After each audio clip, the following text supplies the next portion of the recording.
L'une des choses qui souvent empêche Dieu d'opérer des grands miracles, d'emmener des résurrections. Résurrection, c'est ramener à la vie quelque chose qui est déjà mort, ou quelque chose qui est perdu, quelque chose qu'on ne trouve pas. Quelque chose qu'on ne trouve pas, le fait de ramener. Comme par exemple, hier, ce qui s'est passé, comme on va revoir des témoignages tout à l'heure. Quand je disais que dans le monde spirituel, il y a des gens à qui on a envoyé un mail. On leur a envoyé des mails qui étaient des réponses à des bénédictions qu'ils devaient avoir. Mais des démons ont intercepté les mails. Des démons ont fait de sorte que quand ils se connectent sur leur boîte mail, ils ne voient pas le mail. Et j'ai dit ces personnes-là, je vais finir de parler, que des gens aient regardé les mails, beaucoup vont recevoir. Il y a beaucoup qui ont vécu des choses d'hier ou aujourd'hui. Alors, je vais montrer quelques témoignages tout à l'heure. Mais vous savez, si j'avais commencé à prier longtemps, écoutez ce que je m'apprête à dire. Si après avoir vu ce problème-là, j'ai commencé à prier pendant longtemps, pendant qu'on était en live, le miracle n'allait pas avoir lieu. Quand l'homme parle beaucoup, la puissance se tait.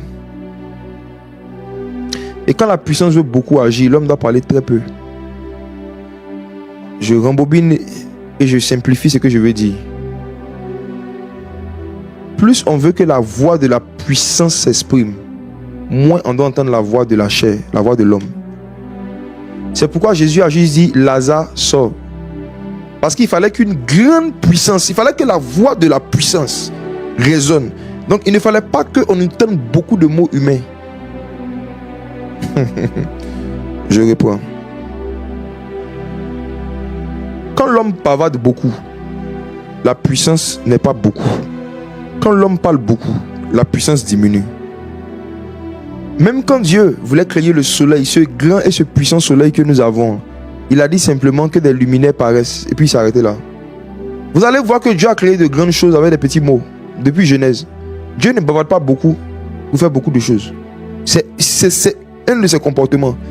Donc, c'est pas parce que Lazare est mort depuis 4 jours que son corps sent. Mais ça veut dire qu'il faut prier 4 heures en langue pour qu'il ressuscite. Ce n'est pas parce qu'on dit ça fait 4 jours qu'il est dans le tombeau que son corps sent que ça va dire que Jésus devait prier 4 heures d'abord avant qu'il y ait un miracle. Principe numéro 1 sur la voie de la puissance. On ne prie pas longtemps après qu'un problème soit arrivé.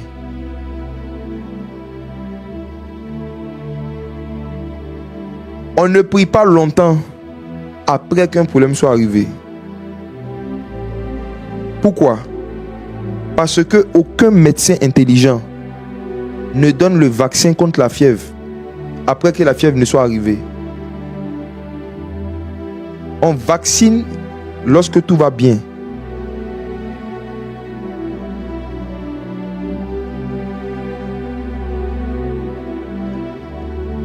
Je reprends.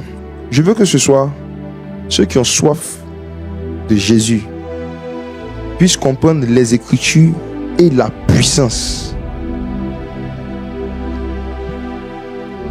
Pourquoi est-ce qu'on nous fait un vaccin contre, par exemple, le tétanos? Est-ce qu'on attend que tu aies le tétanos avant de faire le vaccin? Non, pardon. Aucun médecin intelligent ne va venir donner le vaccin contre le tétanos après que la maladie ne soit arrivée. Tu sais pourquoi? Parce que l'intercession est le vaccin des grands problèmes. Amen. Les longues prières et les jeûnes de nuit, ce sont des vaccins par rapport aux problèmes qui doivent arriver dans le futur. La raison pour laquelle nous devons beaucoup prier tant qu'on a l'opportunité de prier longtemps, ce n'est pas par rapport aux problèmes actuels, par rapport aux problèmes futurs.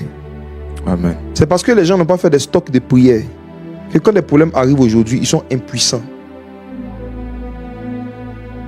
Jésus a prié pendant 4 jours pour que Lazare ressuscite. Et quand il s'est retrouvé devant Lazare, il dit: Père, je te dis merci de ce que tu m'as exaucé. Donc il n'est pas venu devant le problème avec un vaccin. Il avait déjà vacciné le problème. Oui. Donc mes frères et sœurs, vous devez devenir des hommes et des femmes de prière qui prient longtemps qu'il n'y a aucun problème. Amen. Ce qui arrive à beaucoup de chrétiens, c'est que quand ils ont beaucoup de problèmes, qu'ils commencent à prier beaucoup. C'est pourquoi ils ne sont pas loin. C'est quand ils traversent des grandes épreuves, qu'ils cherchent des veillées de prière, ils commencent à jeûner, quand ils ont beaucoup de problèmes. Mes frères et sœurs, il faut d'abord prier longtemps et avoir l'habitude de jeûner. Vous voyez, par exemple, ces 21 jours de jeûne qu'on est en train de faire, il y a certains, ces 21 soirs de jeûne ça correspond à des problèmes qu'ils vivent. Il y en a qui ne vivent aucun problème. Mais les jeunes qui sont en train de faire aujourd'hui, c'est en train de leur donner une puissance qu'ils vont utiliser demain par rapport à certains problèmes qui vont venir. Amen. On emmagasine la puissance en priant longtemps. On emmagasine la puissance en priant longtemps quand il n'y a pas encore de problème. C'est quand Lazare est en vie qu'on prie pour sa résurrection.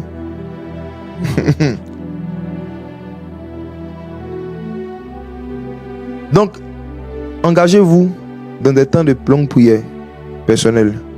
Amen. Pas par rapport à un problème actuel, mais juste pour recevoir de Dieu la force par rapport à des problèmes à venir. Amen. Ce n'est pas quand les brigands sont venus attraper Jésus que Jésus est parti à Gethsémane. Jésus était déjà à Gethsémane. Il avait déjà prié longtemps. Et les problèmes sont venus là. Il avait la force de vaincre les problèmes. Wow. Donc, ça, c'est le premier principe. C'est le premier principe. Priez sans cesse. Tant que vous avez l'opportunité, vous qui avez la grâce d'avoir des églises qui ont des salles qui leur appartiennent, nous, on n'a pas encore de salles qui nous appartiennent pour le moment. On n'a pas une salle dont on peut disposer comme on veut. C'est pour ça qu'on fait beaucoup de live. Mais je vous dis la vérité, frère. Si vous qui avez la grâce d'avoir des communautés, des églises qui ont leur propre salle et qui organisent des longs temps de prière, allez vous asseoir là-bas. J'ai vu mon père spirituel, pasteur Yannick Djati, hier soir. Je crois que son thème c'était les clés pour prier longtemps. Il donnait la sagesse pour pouvoir faire des longues prières. Si vous pouvez écouter ce message-là, il faut que vous appreniez à prier longtemps pour rien. Il faut que vous appreniez à prier longtemps comme Jésus, quand il n'y a pas de problème particulier. N'attendez pas la mort de Lazare pour venir faire des longues prières contre l'esprit de mort. C'est ridicule. Stockez la prière, emmagasinez la puissance par l'intercession. Pendant les temps de calme, emmagasiner la prière par la puissance. Si un jour Dieu nous accorde, quand Dieu va nous accorder d'avoir notre propre local, on va organiser des temps de longue prière. 5 heures de prière, 4 heures de prière, 3 heures de prière, 8 heures de prière. On vient juste prier, intercéder. Cette maison sera appelée maison de prière. On vient adorer Dieu, on vient jouer des instruments, on chante, on prie. On peut avoir des sujets comme ne pas avoir de sujets. Jésus même est le sujet. Jésus est le sujet. On prie seulement. On prie seulement. On prie seulement. On prie seulement. Tout ce que vous me voyez en train de faire aujourd'hui. Les problèmes que je règle en 5 secondes, en 30 secondes avec l'onction. Vous ne savez pas, ça fait combien d'années on a intercédé. Les temps qu'on a passé dans l'intercession avec nos pères quand on était adolescents. Pour en arriver jusque là. Vous savez, je suis en train de vous dire que quand vous voyez quelqu'un qui dit Lazare sort, qui utilise 2 mots pour ressusciter un cadavre pourri de 4 jours, avait dit qu'il a prié pendant près de 2 ans avant de venir. Donc quand il vient, il y a une certaine sérénité. Il ne vient pas maintenant là, sur le pupitre devant les gens, qu'on va venir prier longtemps. Souvent c'est la panique qui pousse les gens à prier longtemps. Devant des problèmes, on prie longtemps dans le lieu secret. Et en public, on démonte. Donc je finis avec ce premier principe, j'insiste. Si vous voulez que la voix de la puissance soit forte au travers de vous, priez longtemps. Chaque fois que vous en avez l'occasion, surtout quand Lazare est encore en vie. Quand il n'y a pas de problème grave, faites des prières graves. Quand il n'y a pas encore de problème grave, intercédez. Si je continue sur ce point-là, moi j'ai envie de prier même. Je risque d'arrêter le live. On va prier seulement. Il faut juste intercéder. On prie, on dit merci à Dieu. On prie pour les frères, on prie pour les soeurs, on prie pour les nations. On prie pour des sujets qui ne nous concernent pas. On prie pour des sujets qui nous concernent. On prie. Le plus important, c'est de communiquer avec Dieu. Peu importe le sujet. S'il n'y a pas de sujet même, on ouvre la Bible, on prend un sujet là-bas. On prend Jean 17, il y a des sujets de prière. On ouvre Psaume. Allez. Le plus important, c'est de communiquer avec Dieu pour que Dieu communique avec nous. Et ça, c'est le premier principe. Quand tu pratiques ça, c'est la première chose. La deuxième raison pour laquelle, donc, Jésus n'a pas prié, n'a pas utilisé de longs mots, n'a pas bavardé longtemps pour régler le problème grave de Lazare. Première raison, c'est parce que Jésus avait l'habitude de prier longtemps. Donc, quand il vient devant les cas, il vient avec l'exaucement directement. Maintenant, deuxième chose, Jésus n'a pas utilisé beaucoup de mots, n'a pas bavardé beaucoup pour ressusciter Lazare à cause d'un principe qui me plaît trop. Parce que le royaume des cieux ne consiste pas en paroles, mais en puissance. Amen. C'est fini. 1 Corinthiens 2, versets 3 à 5. Corinthiens 2. Souvent, beaucoup de prières devant la souffrance des gens, ça peut casser la foi des gens, les rendre incrédules. 1 Corinthiens chapitre 2. Je lis la parole. Moi-même, j'étais auprès de vous, Verset 3. dans un état de faiblesse, de crainte et de grand tremblement. Et ma parole et ma prédication ne reposaient pas sur les discours persuasifs de la sagesse, mais sur une démonstration d'esprit et de puissance, afin que votre foi fût fondée non sur la sagesse des hommes, mais sur la puissance de Dieu. L'apôtre Paul dit que sa prédication et sa parole ne reposaient pas sur des discours, mais sur des démonstrations d'esprit et de puissance. On va lire un deuxième passage, 1 Corinthiens chapitre 4, verset 18 à 20. Moi, je ne comprends pas pourquoi quand les gens lisent les épîtres de Paul, ils sélectionnent les passages où il parle du voile, où il parle de la femme ne doit pas prêcher, la femme ne doit pas parler en assemblée. C'est juste ça que les gens se musclent. Mais ils font comme s'ils ne voient pas 1 Corinthiens chapitre 3. Les mêmes là. 1 Corinthiens 4, verset 18. Quelques-uns se sont enflés d'orgueil, comme si je ne devais pas aller chez vous. Mais j'irai bientôt chez vous, si c'est la volonté du Seigneur, et je connaîtrai non les paroles, mais la puissance de ceux qui se sont enflés. Car le royaume de Dieu ne consiste pas en paroles, mais en puissance. Frères et sœurs, c'est l'apôtre Paul, celui qui a écrit plus de la moitié du Nouveau Testament, qui dit que le royaume de Dieu ne consiste pas en paroles, mais en puissance. En d'autres termes là, et puis regardez les paroles, ils ont mis S à la fin. En d'autres termes là, beaucoup de paroles là, ça peut empêcher la puissance de se manifester. Beaucoup de paroles peuvent empêcher le royaume de Dieu d'être vu. Ce qui le rend consistant, ce n'est pas ce qu'on dit, c'est la puissance. Ce qui rend le royaume de Dieu consistant, c'est la puissance. Alors, regardez le verset à l'écran, comme vous l'avez fait, merci. Il faut regarder le verset. Le royaume de Dieu ne consiste pas en parole avec S à la fin. Quand on met parole avec S, ce n'est pas la parole de Dieu. Ce sont les paroles des hommes. Agis, agis, agis, agis, éternel mon Dieu, éternel mon roi, éternel mon Dieu, éternel mon roi, éternel mon Dieu, éternel mon roi. Jésus prêchait un jour, puis Jésus a dit, quand vous priez, ne faites pas comme les païens qui pensent que c'est à force de paroles qu'ils seront exaucés. Ah, frère. Quand on voit des gens souvent prier pour certains cas en public, moi je suis ému de compassion parce que c'est l'ignorance en fait. Tu vois que les gens ne connaissent ni les Écritures ni la puissance. Ta connaissance des Écritures et de la puissance se voit dans ta façon de vouloir régler des problèmes qui tombent devant toi. Le royaume des cieux ne consiste pas en beaucoup de paroles, beaucoup de mots, beaucoup de mots, beaucoup de mots, beaucoup de mots. Le royaume des cieux consiste en quoi? En puissance. Donc la question que tu dois te poser, est-ce que j'ai emmagasiné assez de puissance pour pouvoir gérer ce problème?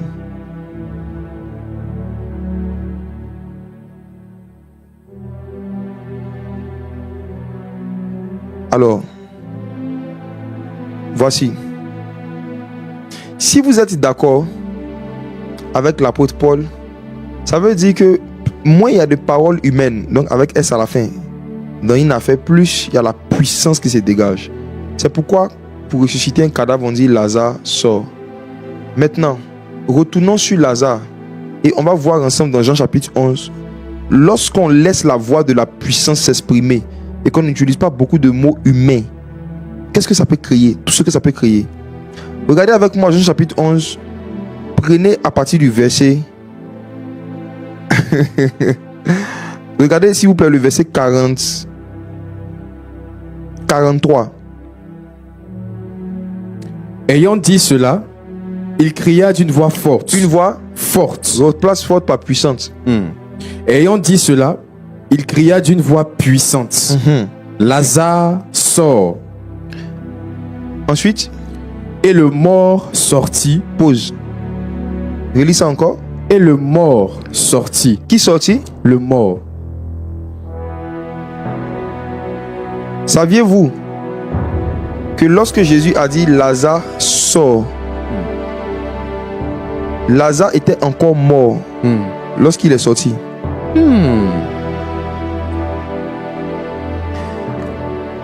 Au moment où Lazare est sorti du tombeau, il n'était pas ressuscité. Parce que regardez le discours de Jésus. Jésus n'a à aucun moment n'a dit Lazare ressuscite. L'ordre qu'il a donné, que l'onction a donné, c'était pas la résurrection d'abord. C'était d'abord de sortir. La résurrection était secondaire.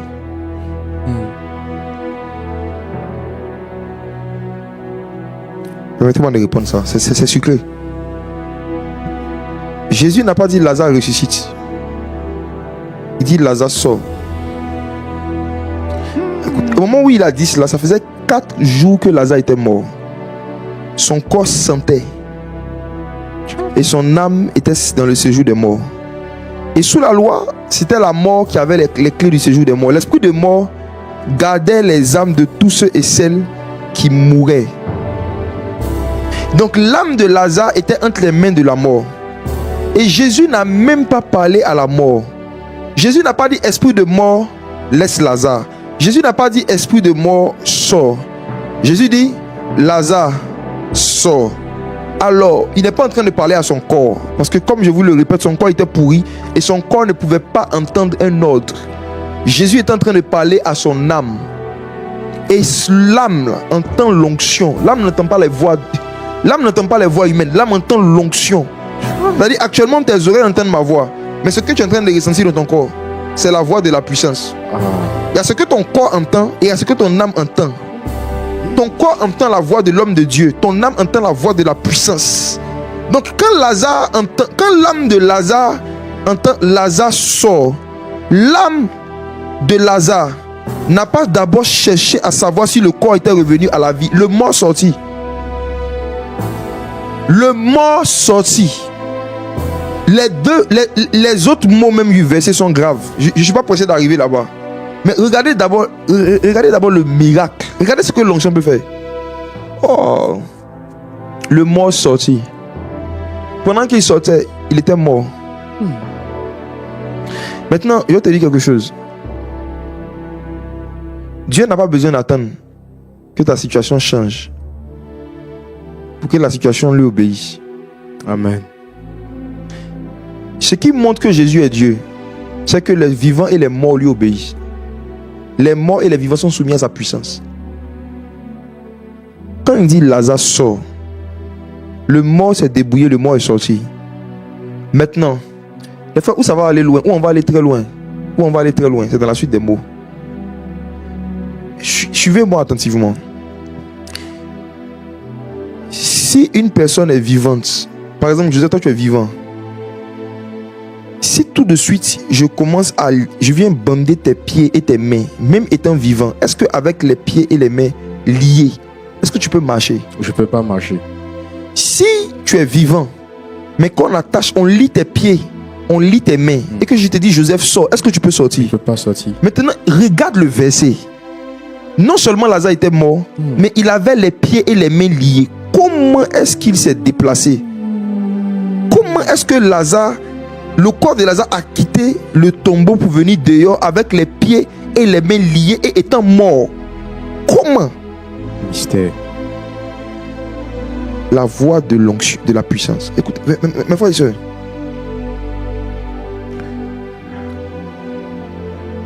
Quand l'onction parle,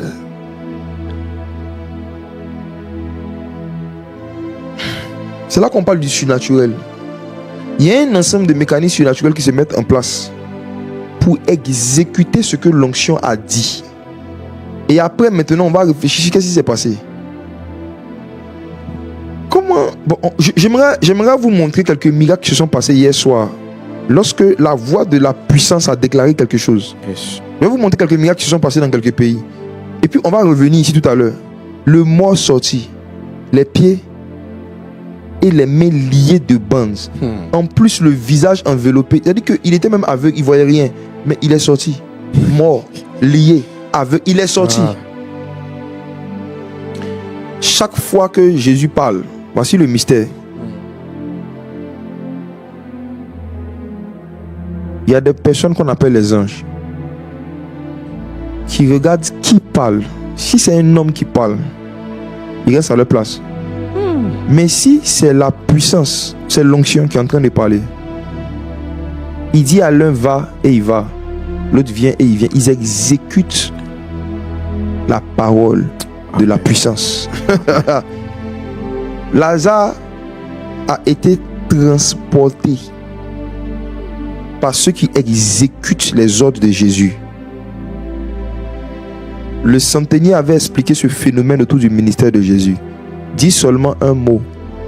Oh, l'onction n'a pas besoin de beaucoup de mots, car le royaume des cieux ne consiste pas en beaucoup de mots.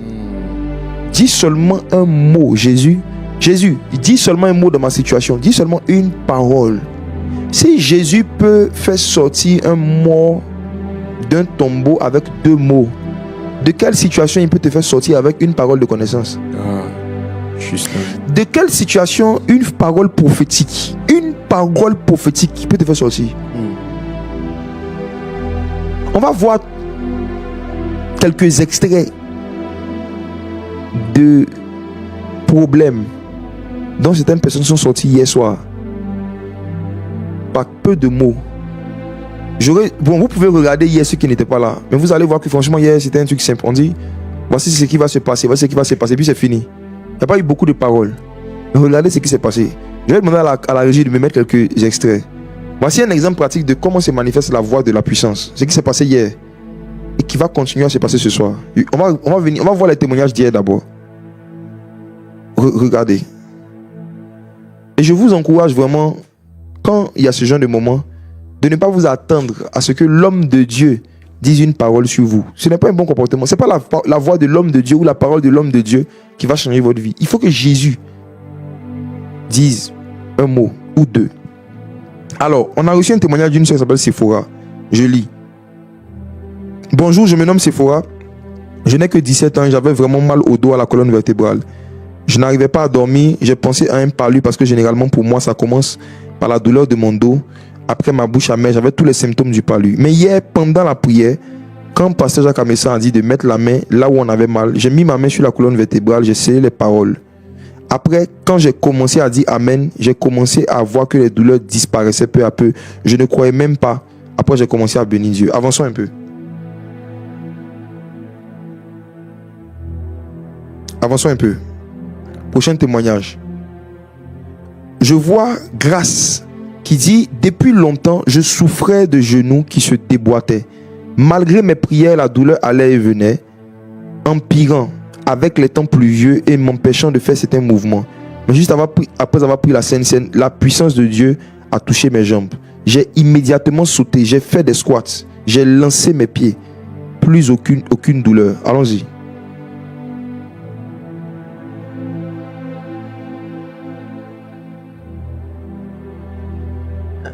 Pendant le live de la Sainte Seine hier, mon cœur débordait de reconnaissance pour toutes les fois où le Seigneur m'a sauvé de la mort. Au moment de lever une intention, j'ai crié à Dieu pour mes finances. Avec une foi ferme, j'ai pris en photo le numéro de témoignage en me disant « Je témoignerai avant la fin de ces 21 nuits de jeûne. » Matt, mon frère ressuscitera quand? Au dernier jour. Elle s'est dit, elle est de la France, elle se disait qu'elle va témoigner vers la fin. C'est de ça que je parlais tout à l'heure. Mais regardez, elle dit, Dieu n'a même pas attendu le lendemain. En rentrant chez moi, une personne m'a remis la somme exacte dont j'avais besoin pour un projet. Rempli d'émerveillement face à cette rapidité divine, je bénis le Dieu vivant qui voit, qui entend et qui localise nos besoins. Allons-y. C'est un témoignage qu'on a reçu de la France. Un autre témoignage de l'Allemagne. Je viens rendre gloire à Dieu pour sa fidélité et sa vitesse. Il n'y a même pas 20 secondes, en plein live, je viens de recevoir un mail officiel de l'application des impôts m'annonçant que je vais recevoir mon virement de remboursement dans moins de 5 jours. Ça, c'était hier soir. J'en ai parlé pendant que je parlais. Dieu agit en temps réel. Allons-y.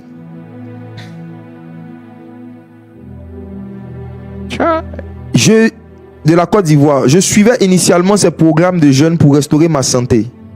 Mais hier, lorsque le pasteur a relâché une parole pour les personnes à la recherche d'un emploi, j'ai ressenti le besoin de vérifier ma boîte mail.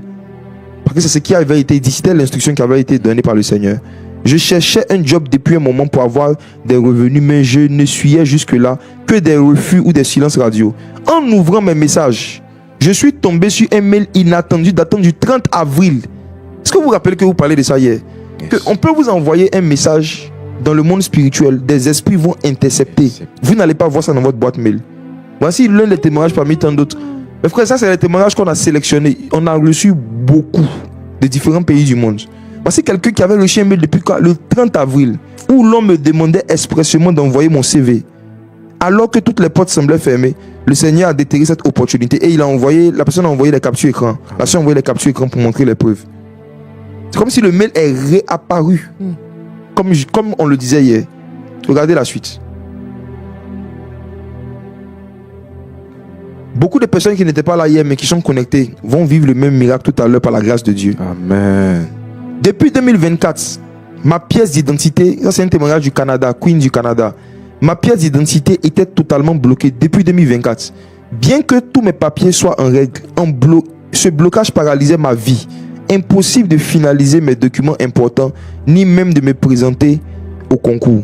Malgré de multiples réclamations en ligne, rien ne bougeait, au point où j'ai fini par me décourager et abandonner. Mais Dieu a étendu sa main.